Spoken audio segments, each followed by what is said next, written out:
Southeastern Bow Hunter Podcast. Guys, welcome to another episode of Southeastern Bow Hunter Podcast. If I sound a little bit off or nasally or like a frog in this episode, I'm kind of fighting some sort of sickness. Y'all should have heard me this morning. It was ridiculous. But thankfully my voice came back enough, I think, to be able to do this episode. This episode is going to be with Mr. Tim Knight. We're going to be doing a turkey episode. For those of you guys that know me, you know I've never turkey hunted. Turkey hunting is not anything I have any experience with. So I figured who better to get on here and talk about it than Tim. So it's going to be very interesting to learn. Hopefully I'll get time to go out this season. If not, I'll try my best to go out next season. Family stuff and all of that. And excuse me. And just life, is kind of keeping me out of the woods. I haven't been able to do any deer stuff either. So got to find time for that. But before we get into it with Tim and learn all about how he was able to become such a prolific turkey hunter, especially with the bow, we got to get the partners out of the way. So I'm going to do this really quick. Every single partner that has a code is going to be in the description on YouTube and on the podcast page, whether you listen on Apple or Spotify. All these codes to save you guys money will be there.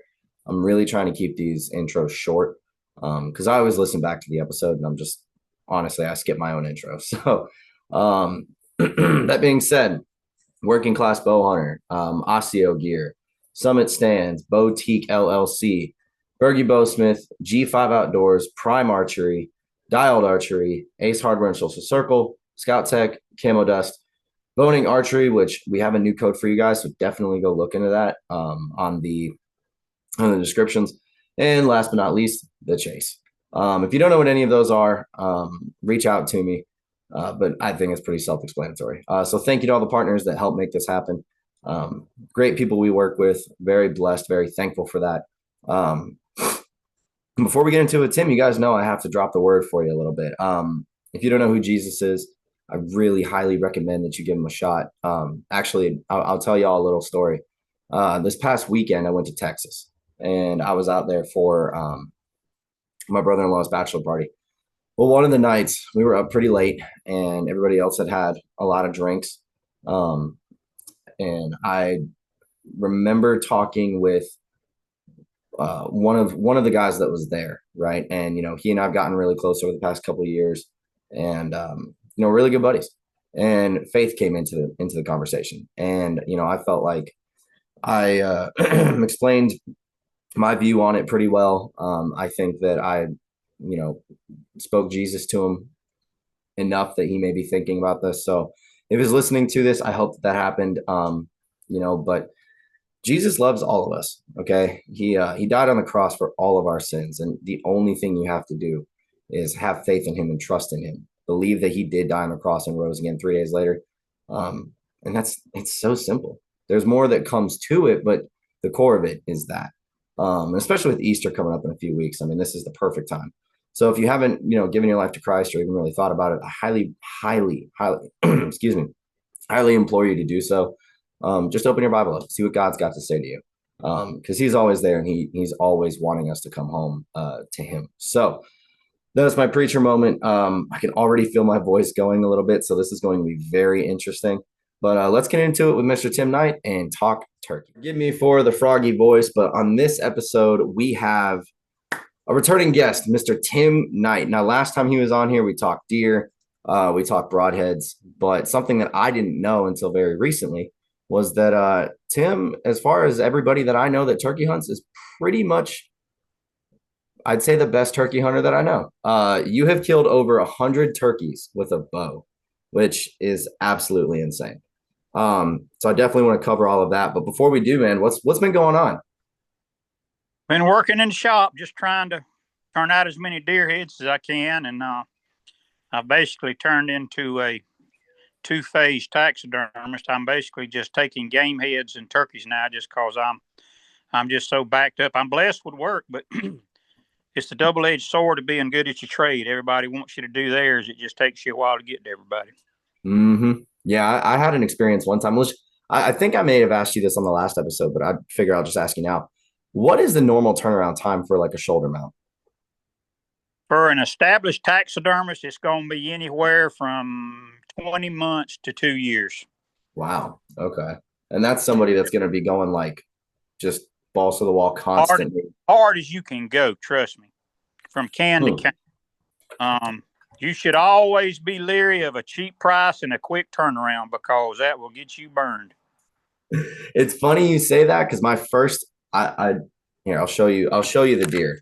So everybody listening, they're just going to have to deal with it, but not that one, but that buck right there. That was my first deer that I ever got shoulder mounted, and it was a fair price. And I was told a quick turnaround, and it took 2 years and me threatening to go up there because I wasn't, because communication is key, right? Sure, and I had to do what? Absolutely right. I mean, I'm straight up with my customers to start with. I mean, I tell them, it's going to be a minute. Mm-hmm. Well, and that's the thing is like, I'm very, understanding about that stuff. Like I know taxidermists are busy. One of my good buddies, Chip Elliott, who runs New Bern Taxidermy, if he tells me, do I know? I know him. I mean, I used to be the president of the Georgia Taxidermist Association. So if they're a taxidermist of any account in the country, I pretty much have met them or know who they are. Okay. I love how connected you are, man. It's so cool. I've been playing games since 1977. Jeez. So you know what you're doing. I just turned 64 years old. I've been in business full time for the public since 1987. Nice. Well, I've seen your work and it looks great. And dude, we're not even talking about turkeys yet, but I do need to know, where are you located? Like, where's your shop located? I'm in Dublin, Georgia. Dublin. Okay. Got it. So that's Interstate 16, about halfway between Macon and Savannah. Got it. So I've probably driven past your shop a bunch of times because I used to go to Savannah all the time. Highway 441. I'm not actually on 16, but that's Dublin. The city of Dublin's on Interstate 16. Gotcha. Cool, man. Well, if I'm ever down that way, I'm gonna try to stop in. Which, for those who didn't know, you actually were up here, and I felt like an idiot because I was up there dropping some arrows off, and John, who's up at Ace Social Circle, was like, "Hey, man, you need to go in there and talk to It was you and Terry Rom. Yes. Okay. So he just told me Terry Rom, and like me not being into like the turkey world, really, I was like, oh, who's that? Well, stopped in for a minute to see, to visit. Yeah. Well, and we started out with the Seek One boys. So, yeah, Jay and I've been buddies for a couple of years now, dude. And what's funny is he walked in and, we're talking for a little bit and he goes back in there. And then so my wife was there, which is why I couldn't stay. We had family stuff to do. I just convinced her to for us to go in and drop off those arrows because, we had just left my daughter's softball game. And then we had some sort of family event going on that afternoon. And when I heard that you were in there, because I didn't know you were there, nobody told me.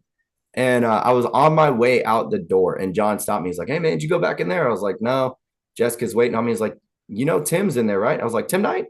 He was like, yeah. So I ran up to my wife's car. I was like, can you give me 5 more minutes, please? Just 5 minutes. And so I come running back in. I see you're back there, Halligood's there, Jay and Chase, Terry. So I'm sorry I couldn't stay long, but it was at least good to see you guys. But at least you made the effort. That's Yeah. Well, yeah. I mean, I don't know, dude. That since my daughter started softball, it has gotten so chaotic. Like I was saying in the intro that I do want to go turkey hunting this year, but her season goes all the way to middle of May. Right. And it's like every single Saturday, sometimes during the week, she's got a game or a practice. And it's like, I just don't know if I'm going to find the time. But I do want to jump into turkey. So if I don't know anything about turkey. So like, can you give me some of the basics of it before we get into some more of the more, I guess. Well, let's give you the absolute basics. Okay. There are turkey callers and there are turkey killers. Okay. Let me tell you what I mean by that. I have been around and been to quite a few turkey calling. Never entered one, but been around NWTF and turkey calling competitions and all that. But you can't let that. You don't have to be a professional turkey caller to kill turkeys. If you can learn to cluck and purr on a slate or a box, which is very simple to master, in a day, Mhm. and you got patience, you can kill every turkey out there. Hmm. You've got some guys that'll, you got some of the guys will say, well, if he don't gobble and spit and drum and strut, I don't care about killing him. I'm a turkey hunter. I'm not a turkey killer. I'm still a firm believer in doing scouting and doing your homework. If there are tracks and strut marks there are gobbler turkeys there. And if you got patience, and a turkey's pretty much a creature of habit. And he's not nocturnal like a deer. Pretty much 30 minutes after daylight, he's on the ground doing something. And 30 minutes before dark, he's going to fly up in a tree. Hmm. So he's on the ground somewhere doing something during the day. And you just got to be that somewhere at some point during the day. Gotcha. I mean, I've had scouting on public land. I have always made the joke that I've never turkey hunted, but I always run into where turkeys are. Right. Don't know why. Like, I'm looking for deer and sheds and stuff, and next thing you know, I see a whole flock of turkeys run in front of me. I was like, if it was turkey season, it'd be nothing. But I've also never gone, and it wasn't turkey season. So, I mean, is it like deer where you see a difference in their behavior? Well, it can be, but here's the thing. Don't get hung up on the gobbling.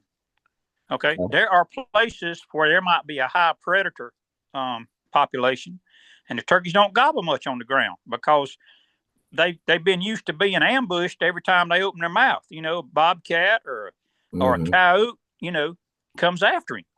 So he's learned just to keep his mouth shut, But that's what I was saying. If there are tracks and strut marks there are turkeys there. There's been numerous times that I have killed turkeys that never said a word. They just showed up. And, I had a guy one time, we had a little candid conversation. He said, if a turkey don't spit and drum and gobble, and I hadn't called him up, he said, I don't care about killing him. I said, do you deer hunt? He said, of course. I said, well, the next time you're sitting in your deer stand and a big buck just happens to walk by you and you ain't rattled or grunted him up, don't shoot him either. Oh, that's different. No, it's not. No, it's not at all. You're either a turkey hunter or a turkey caller or both. Okay. Because I can tell you for a fact, if I deep fried a turkey that didn't gobble a lick and I deep fried a turkey that gobbled his head off, I bet you can't taste the difference. There's no way. That's crazy. So, like, what made you want to hunt these turkeys with a bow? Is it bow exclusively? It's just like back in my taxidermy work. I've always in playing competitive softball. I played competitive softball to my mid-50s. And I played all over the Southeast. Dang. And I've always been very competitive at anything I do. And I don't mean this to sound arrogant or egotistical, but the best way to get me to do something is you challenge me that I can't do it. You got to respect that. What got me started turkey hunting with a bow, in 1988, I was at an NWTF local banquet, and there was a man there from Bleckley County, Georgia. He's dead and gone now, but I always looked up to him. His name was Mr. Tom Fisher, and he was a very well-known turkey hunter then.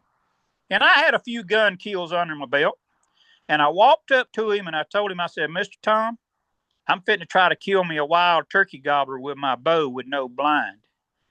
And this was in February of 88. I'll never forget it. And he looked at me just as serious and said, son, you're wasting your time trying to kill a wild turkey gobbler with a bow, especially without a blind. It can't be done. Yeah. And that lit a fire under me. And I was like, well, I may not, but I'm going to die trying to prove. And it took me a couple of years to learn how to kill them consistently. Yeah. And there's a lot of stories I could tell you. And I shared this with Jay and them when we were in Terry. You know who Blake Shelton is, don't you? Yeah. Country music singer. Mm-hmm. I called up the first turkey that man ever killed in his life.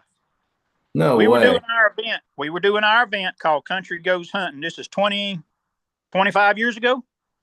We were down in Early County on D. Grice's farm. The Grice owned Grice Oil Company in about half of Early County down there. Okay.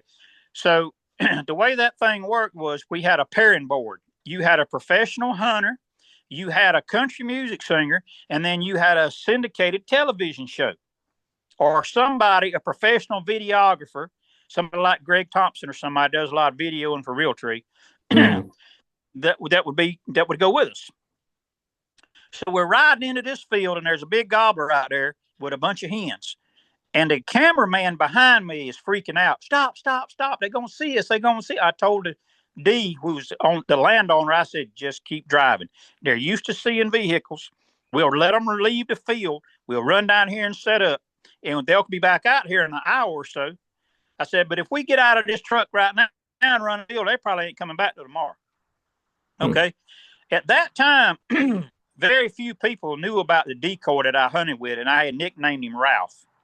And what it was, it's a real mounted gobbler, because I'm a taxidermist, and it had a pull-up strut tail on it that was controlled by a fishing line, SEBHP 202 fishing reel with 12-pound spider wire in it.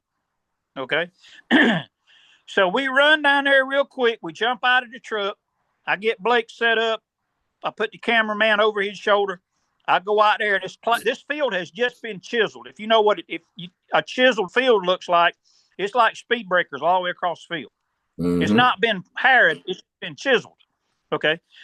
So we hadn't been sitting there probably 45 minutes. Hens started piling back out of the woods.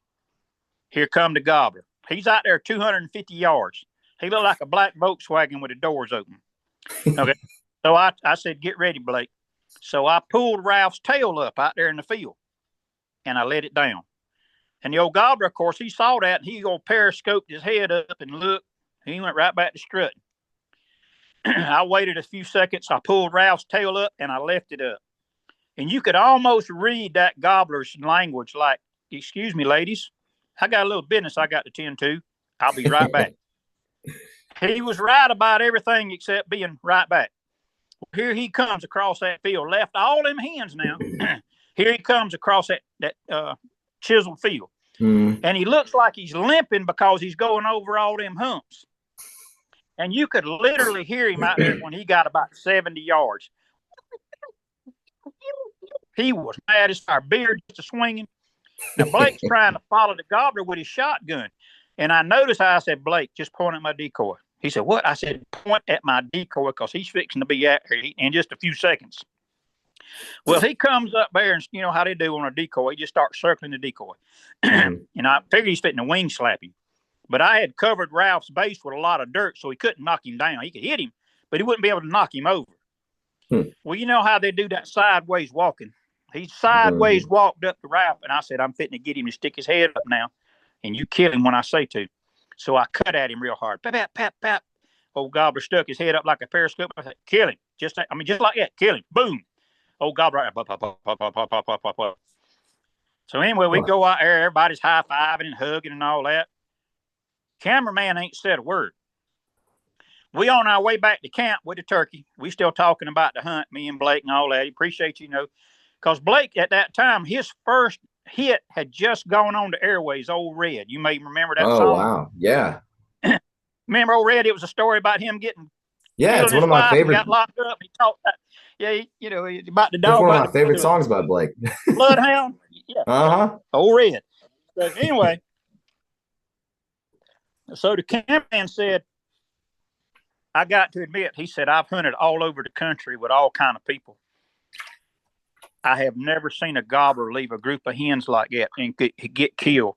And I said, you're going to find this hard to believe. I said, but I've been trying to tell the hunting industry about using a gobbler decoy instead of a bunch of hens, because back then, everybody's mindset was let's put out 3 or 4 hens. Nobody, reaping hadn't come along, using a tail fan hadn't come along yet.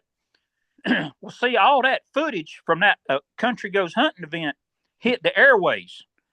Okay. Well, the very next year, as luck would have it, Harold Knight and David Hale came out with Pretty Boy, their gobbler decoy. The very next year, Wilbur Primos and Jimmy Primos came out with B Mobile. And it took off like wildfire from there.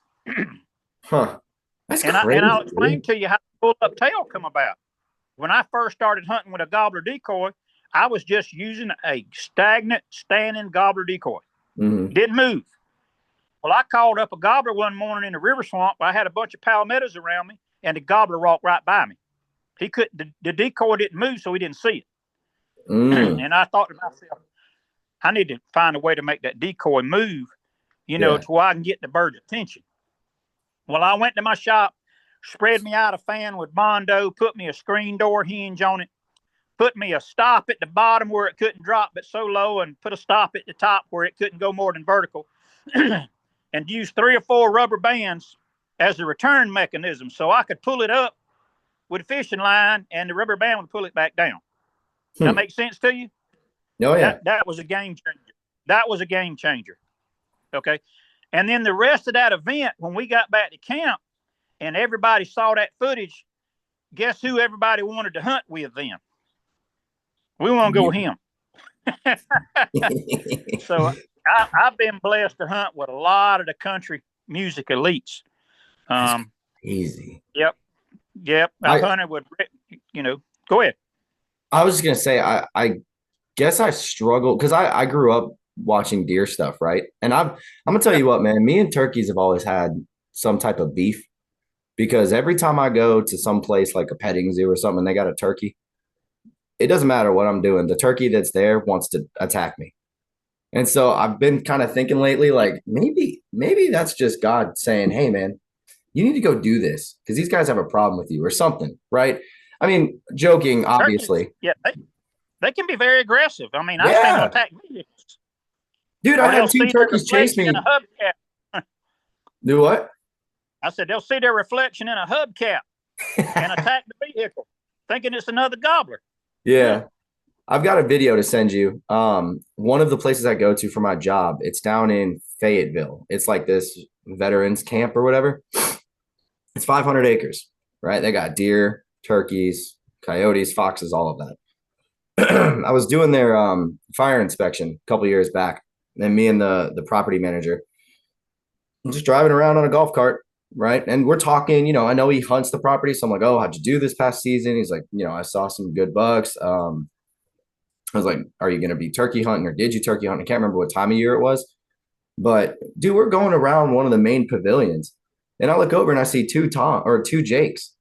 And I'm like, oh. And I nudge him. I'm like, you see those 2 turkeys over there? He goes, yeah. He's like, let's go up on them. And I'm like, okay, whatever. Dude, I go to get out and I set my foot down. It's like 2 little velociraptors. They chased us all the way up. And I just looked at them. I was like, look, if you guys ever have any turkey problems, you need to call me because that was messed up. I was like, I just wanted to go see them. But they've gotten pretty, like, honestly, the turkeys we have here are cool.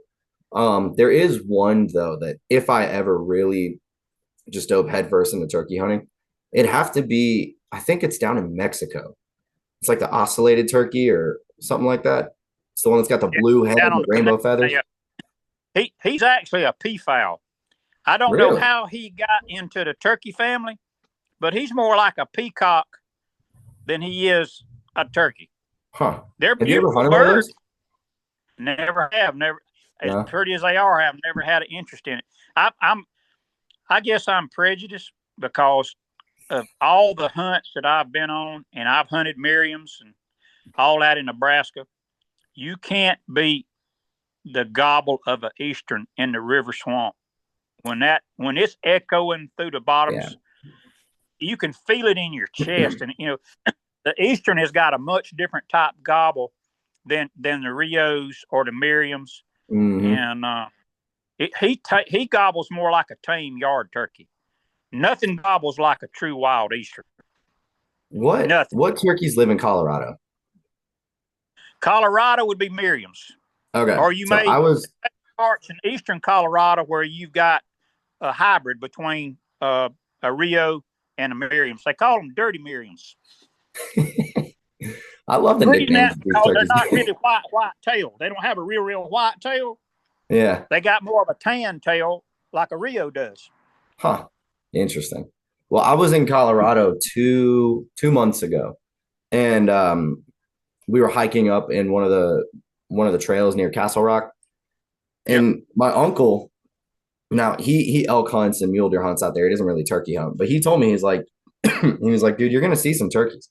He's like, over on that ridge, they're always gobbling and making noise. And dude, we literally park the truck and we hop out, and I hear gobbles and everything up on the ridge above us.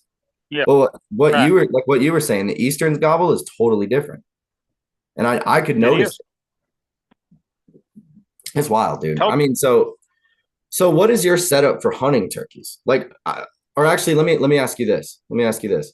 What's the different ways that you can hunt turkey that's legal? You, there's basically two ways.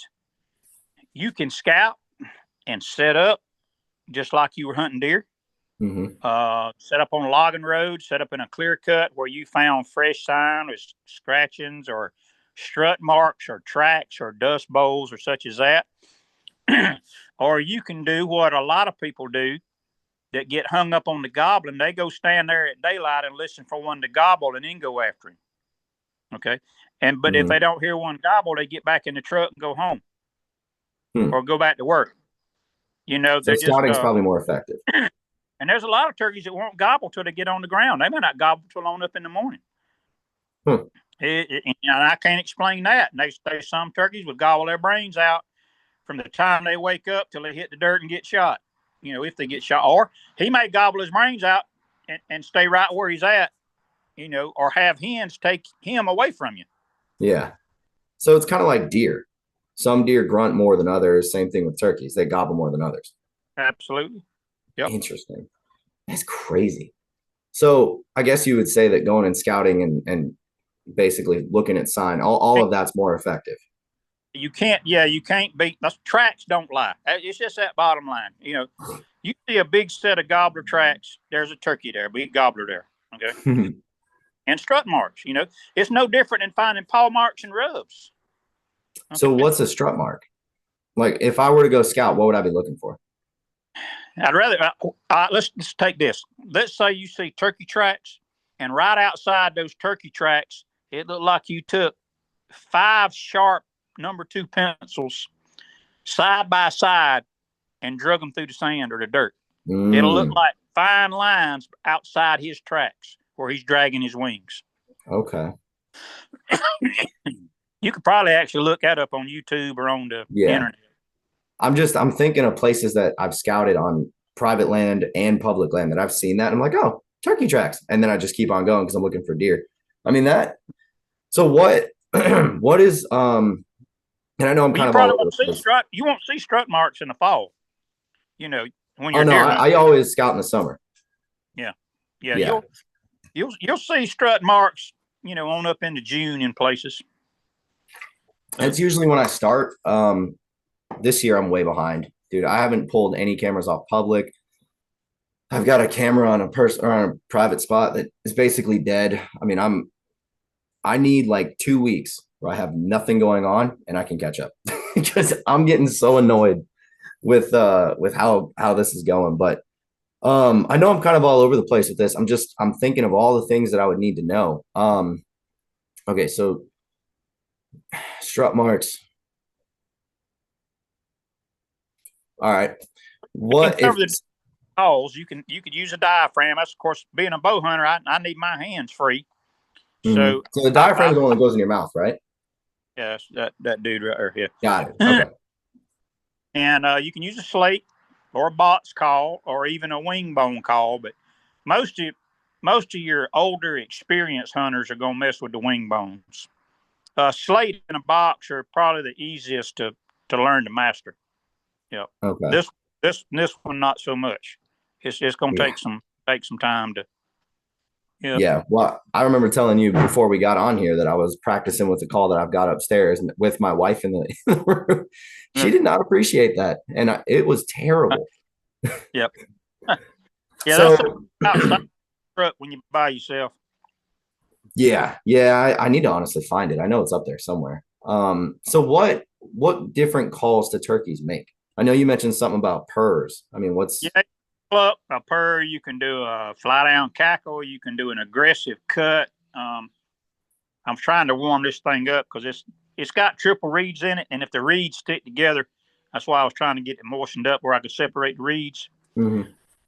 While I'm waiting on that, let's cover this. Okay. If you're going to bow hunt turkeys, there are several things that you need. Number one, you need a good quality leafy suit.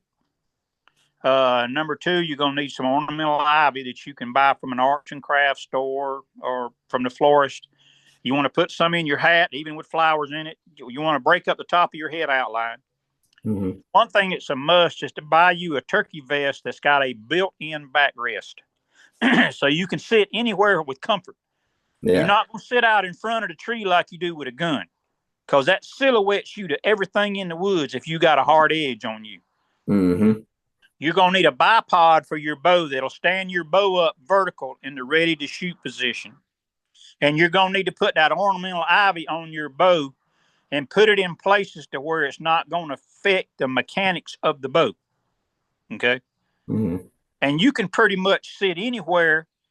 I usually set up behind a tree, not in front of it. And I actually use the tree as a partial blind. Or when I try to set up, River Swamp's one of the greatest places because there's so many obstacles that a turkey can walk behind, whether it's palmettos or the big bale bottom of a tree, that gives you a blind spot for you to draw your bow. Now, here's a neat trick. When you're setting up your gobbler decoy, if you got one with a fan on it, always have that decoy facing you with the tail up. You know, you get the turkey coming, you want to leave the tail up, and for the reason being, most of the time he's going to circle that decoy. Well, if you haven't had the opportunity to draw on him as he's coming in, when he goes behind that fan on that decoy, that's your blind spot. Or if he turns his tail to you, that's your blind spot to draw on him. Hmm. And that's just something you just learn through experience. Shot placement on a turkey with a bow. I'm not a fan of shooting them straight away. I'm not a fan of shooting them straight on. I want him broadside or quartered away or quartered to. If he's quartered away, I want to aim. Let this motorcycle go by. You want to aim. If he's quartered away, you want to aim for the opposite wing butt, like you're trying to shoot him in his opposite shoulder. Okay. And if he's quartered to you, you want to try to aim for his opposite hip, where the drumstick meets the thigh. Okay. Huh. The vitals on a turkey are much further back than what most people realize. If the turkey's perfectly broadside, come up if his legs are even, come up his legs to center mass of the body, which is going to be the top of his drumstick, and shoot him. If his legs are separated, come up the forward leg, center mass of the body, and shoot him. And use a good quality expandable broadhead. The bigger, the better. So a mega meat would do pretty good then. Mega meat would be fine. Yes. Yeah. Okay. Or bipolar. Or bipolar. Sorry, I just partnered up with G5 not too long ago, so I had to do the plug. Yeah. Yeah. Got it. Yeah, I've always wondered. I was picking Maxwell when we were up there at Ace. I was jigging him. So yeah. But I played that game too. I understand.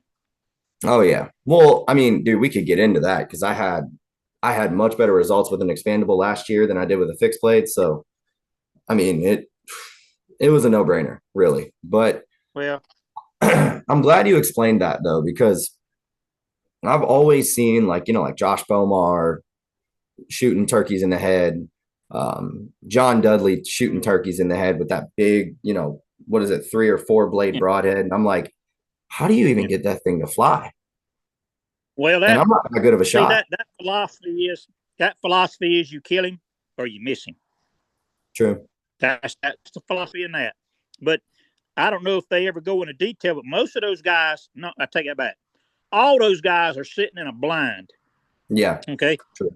If you sit in a blind, you're deer hunting turkeys. Because guess what? If he don't come where you're at, guess what you ain't killing? A turkey. I like to be mobile. I like to get up and move. People call it running and gunning, but I call it running and bowing. So I can get up and move and reset my position. But you're not going to pick up a ground blind and go down through the river swamp with it. You just ain't going to do it. No. But he is on. I have nothing against people that hunt out of blinds. I mean, yeah. Yeah.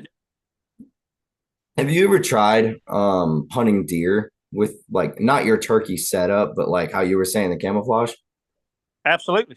With my turkey Uh, setup, I have done it. Because there are really? some places there's nothing to climb. True. Oh, yeah. Yep. And it worked out Especially good. a heavy trail and short planted pines. Yeah.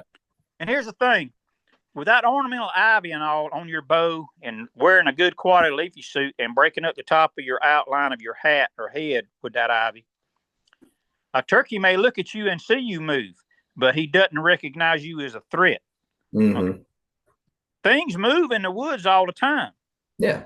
But it's hard edges and bright, shiny things like a 36-inch gun barrel swinging on him, sitting out there silhouetted on the front of a tree. Mm-hmm.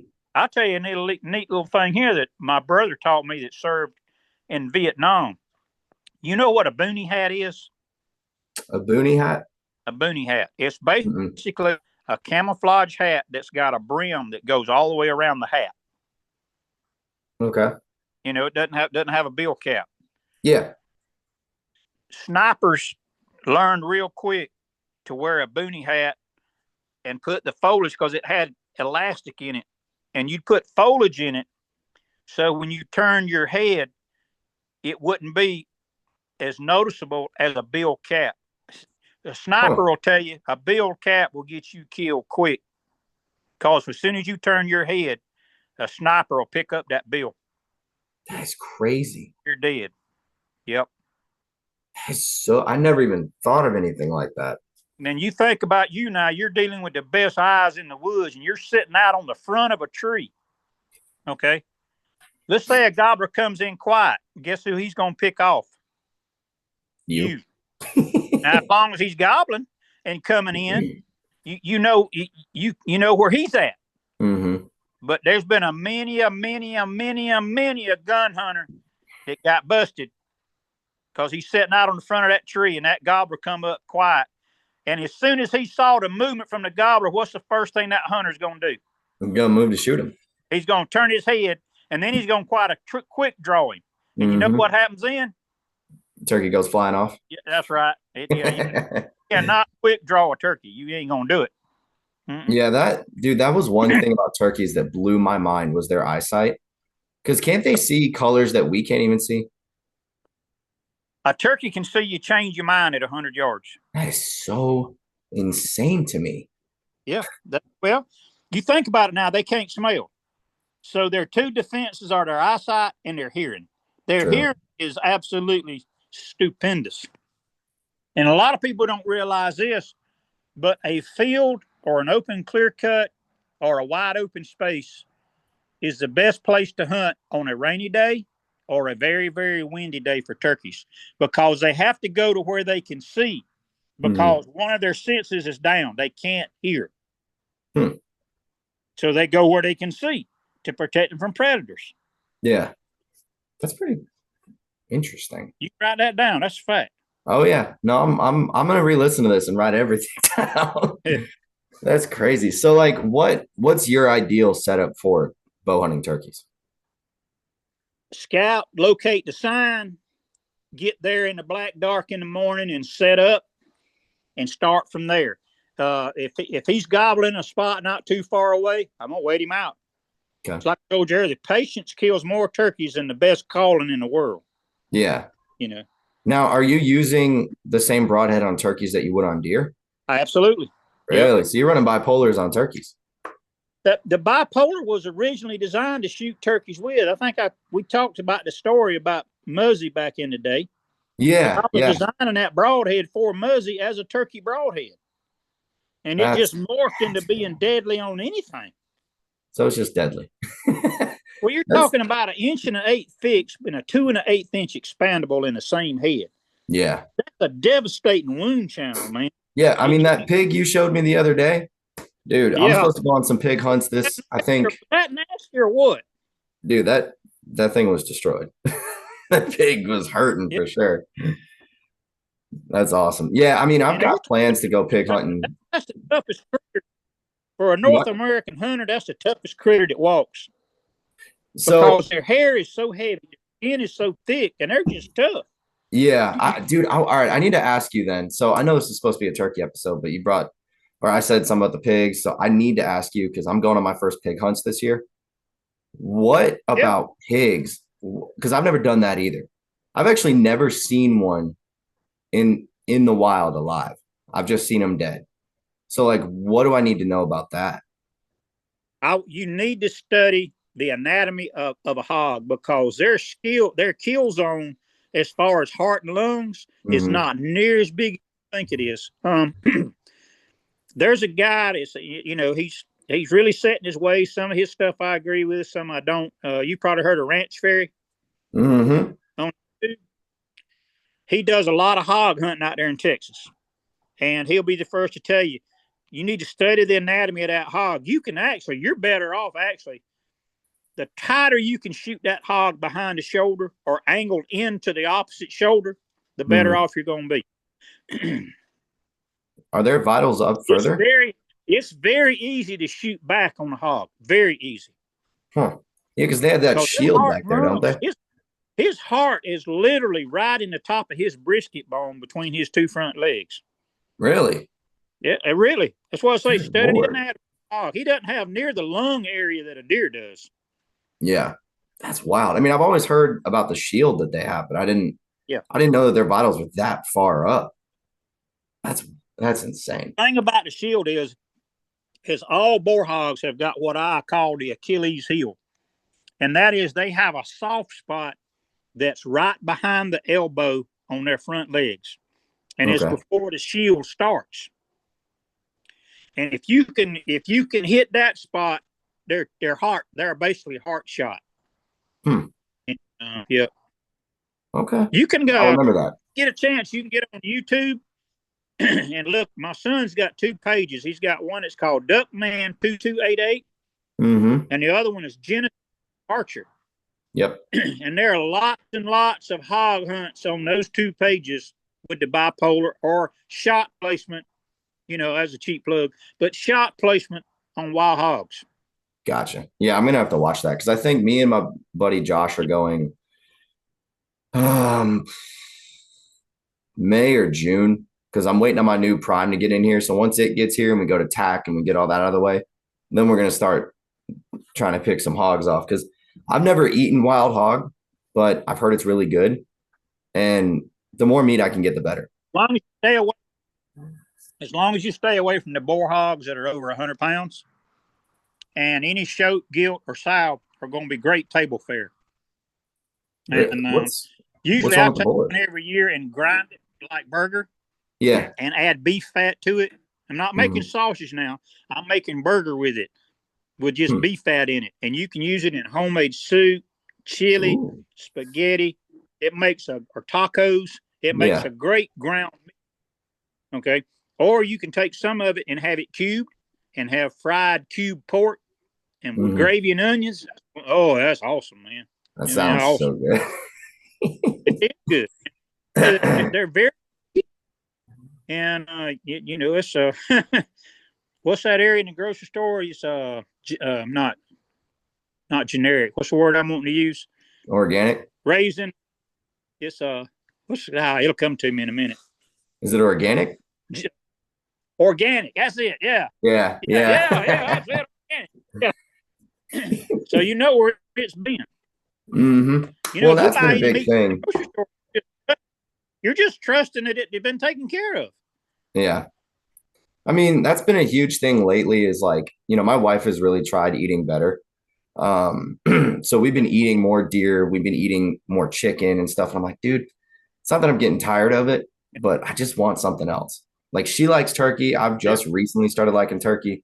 I love pork. I mean, when we were in Texas, dude, the best barbecue I've ever had. Now it wasn't pork, but oh my God. They have like the beef rib that's literally the size of my forearm and the meat comes out to here. And it's like, I mean, I know that's not pigs, but still, my mind's thinking of barbecue right now. That's pretty bad. Well, there again, wild hog makes some of the best barbecue.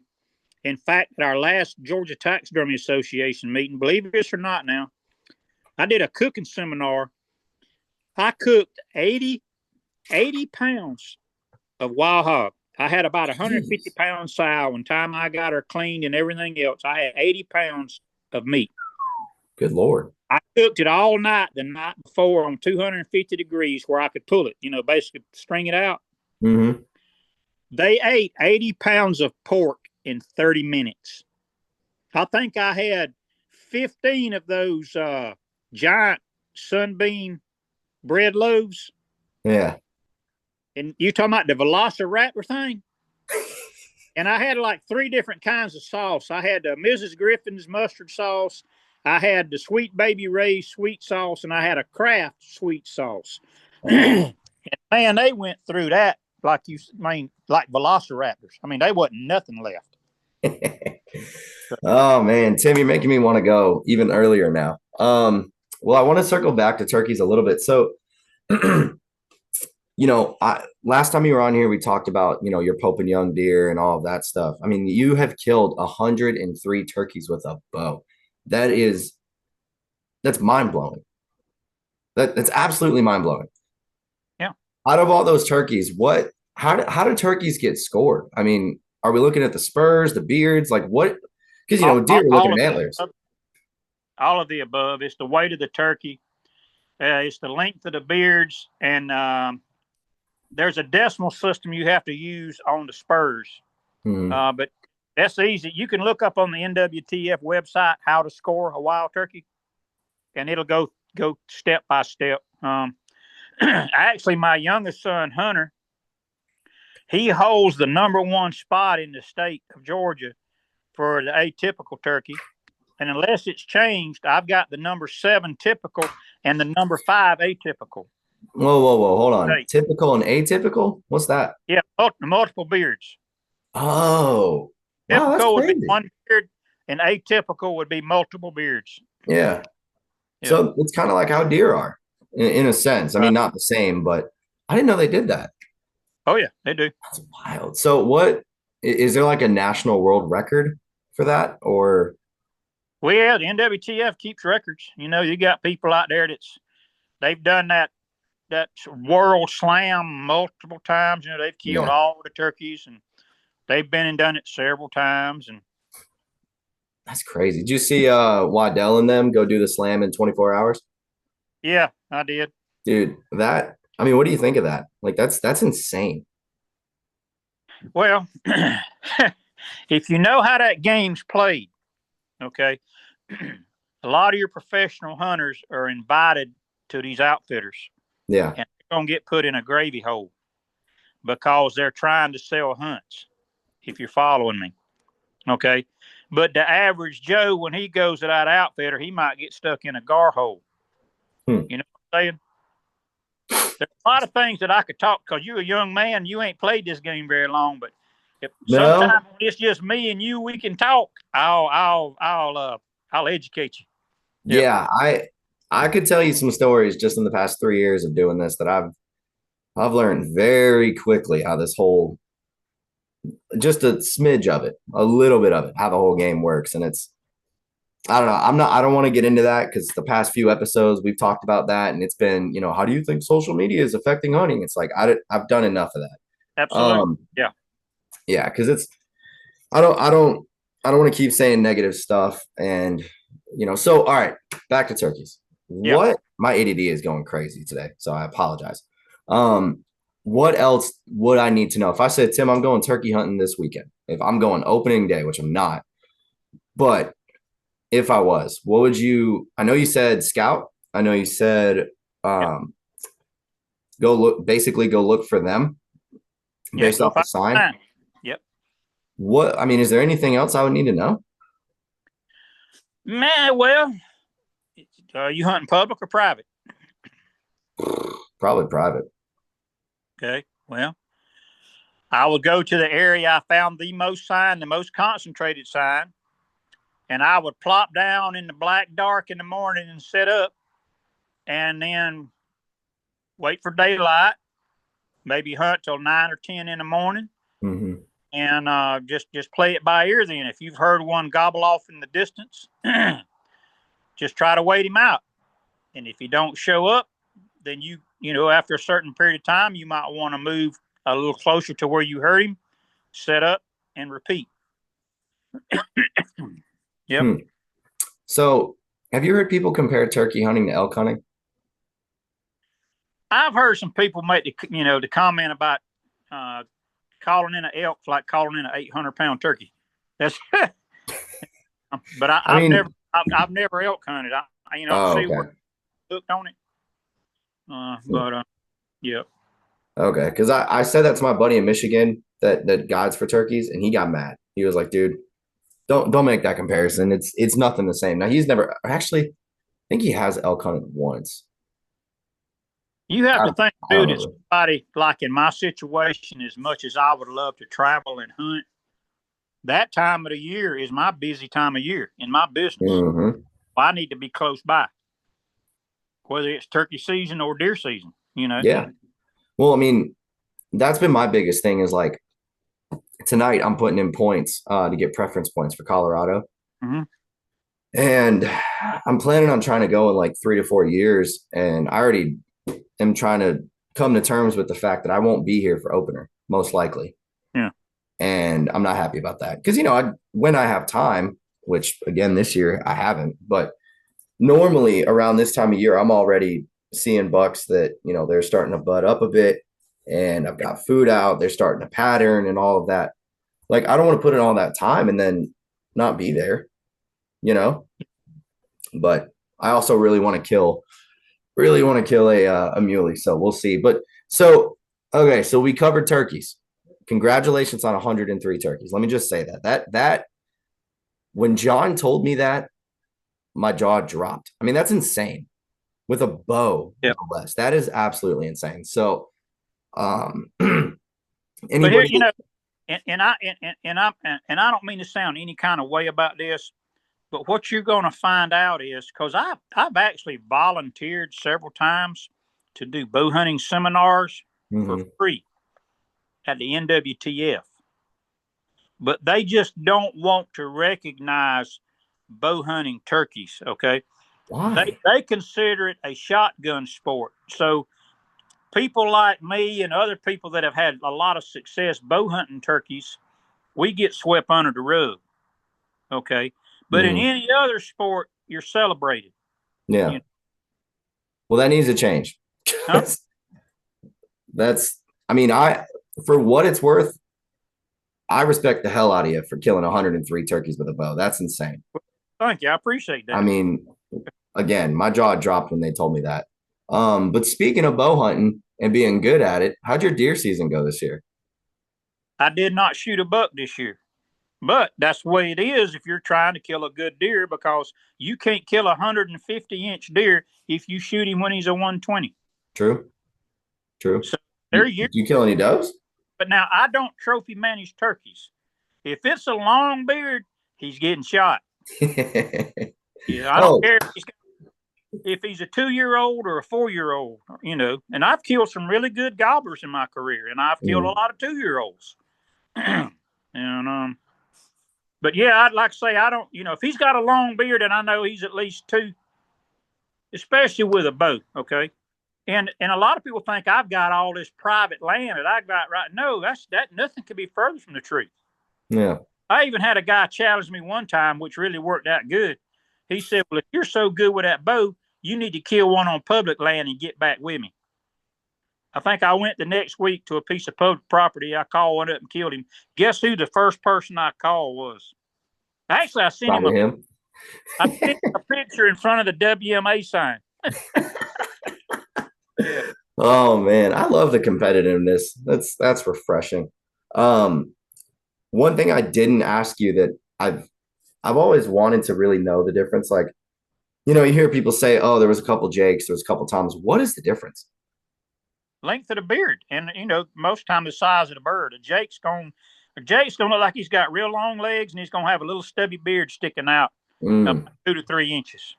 Okay. And that's what we call long beards. I mean, if he's a mature turkey, he's going to have a long beard swing. Now, every once in a while, you may run into a situation. I've killed a couple in my career where a mature gobbler's got beard rot. And he's got a little old stubby beard sticking out there that's kind of orange looking on the end, but he's got a condition called beard rot.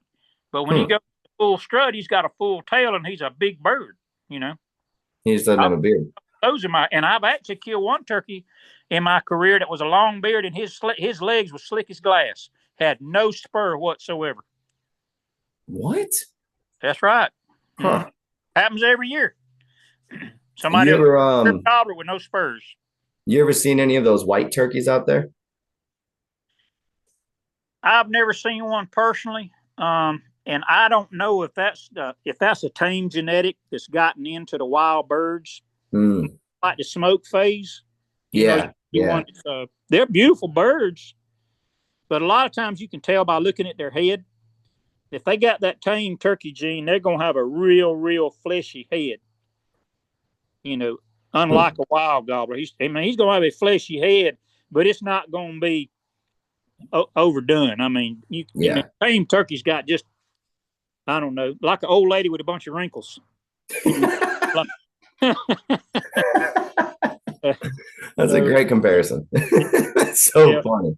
I turkey neck myself. I'm 64 now, so dude, I'm gonna tell you what, I'm turning 30 on Friday, and as much as I'm not looking forward to getting older, I can't wait to be older and have that little goozle right there, that gobbler.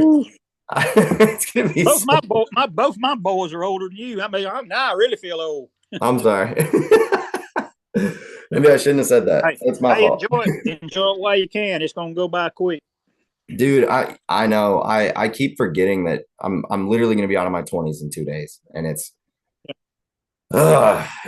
wild. And I see my daughter growing up, and she's actually getting decent at softball now, and it's just one of those things. And I'm like, wow, life's moving, and I still feel like I'm 18.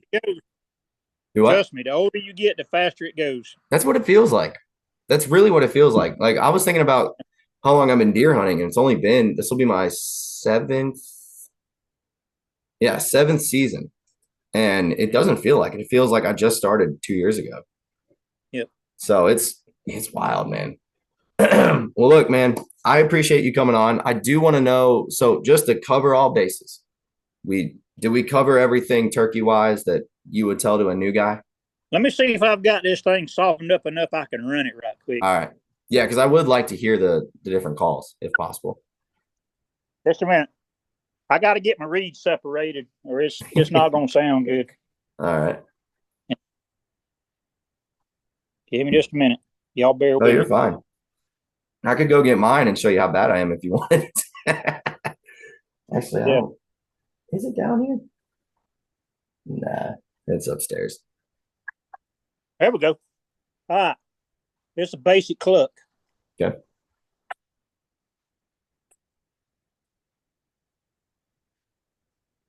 Basic yelp.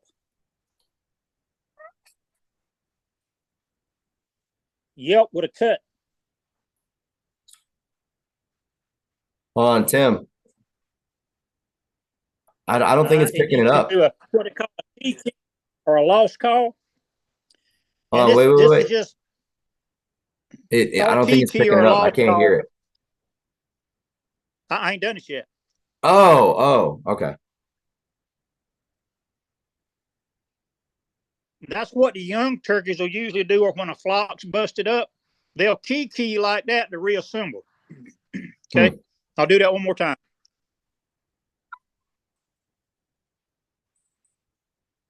And then sometimes when the turkeys are just in a group mingling, or you might have a couple of hens out there, they might do what's called a whine. It sounds like this.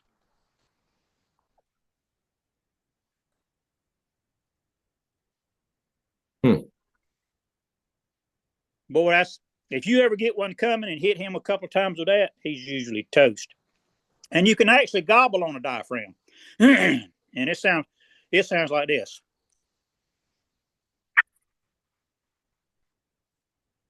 Huh.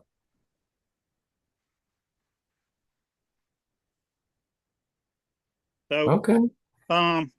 Let's do a fly down cackle.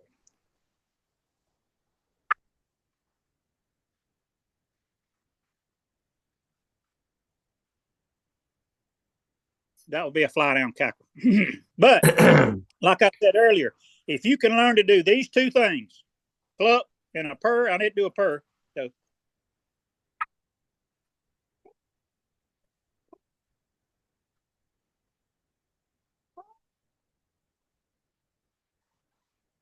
Hmm. You can learn those 2 basic calls. You can kill any turkey that walks as long as you got patience. Okay. Well, I got a lot of annoying my wife and a lot of practice to do. Yeah. I got to go Well, find like I that said, call, honestly. this is the hardest call to master. But as a bow hunter, you need to, because you need your hands free, to operate your bow equipment. Gotcha. So, like, all right. Well, before we wrap it up, then I'm gonna ask you how to do it, because the way that I did it was to put the call in my mouth, put my tongue up on the reed, and then blow. Yeah, and see, people have different size palates in the roof of your mouth, and most guys don't talk to you about that. Sometimes you have to trim the edge of this call to fit the palate of your mouth so you can make a tight seal. Yeah, because mine was never If it's tight. too big, you're going to have too much air going by the call, and it's going to sound like this. Yeah.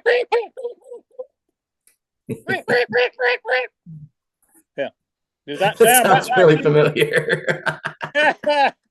Yeah, if you don't have that tight seal, it's about like if you don't have polygraph on your dentures, they're gonna come out. You know what I'm saying? But